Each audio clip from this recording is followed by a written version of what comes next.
শ্রীলঙ্কায় যেন লঙ্কা কাণ্ড বাঁধিয়ে দিয়েছেন তাওহিদ হৃদয়। একের পর এক সাক্ষাৎকার, আর ঠিক সেই সময়ই বড় ভাই সাকিব আল হাসানের বিশেষ পরামর্শ। মিডিয়া নয়, মনোযোগ দাও শুধু নিজের খেলায়। কেন এমন বললেন সাকিব, চলুন জেনে নেওয়া যাক। লঙ্কা প্রিমিয়ার লিগে জাফনা কিংসের হয়ে দুর্দান্ত পারফরমেন্স করছেন বাংলাদেশের তরুণ ব্যাটার তাওহিদ হৃদয়। সাম্প্রতিক ম্যাচে মাত্র ৮ বলে ৩১ রানের বিধ্বংসী ক্যামিও ইনিংস খেলে ম্যাচের শেষ দিকে ঝড় তোলেন তিনি।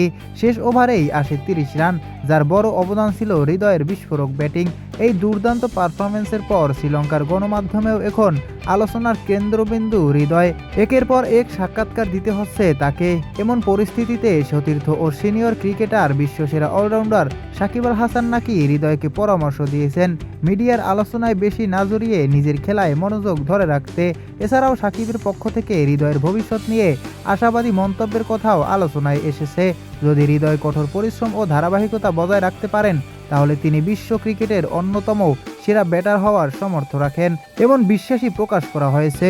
এখন দেখার বিষয়, এই দুর্দান্ত ফর্ম ধরে রেখে তাওহিদ হৃদয় জাফনা কিংসকে আরও কত দূর নিয়ে যেতে পারেন এবং বাংলাদেশের ক্রিকেটকে কতটা সমৃদ্ধ করতে পারেন।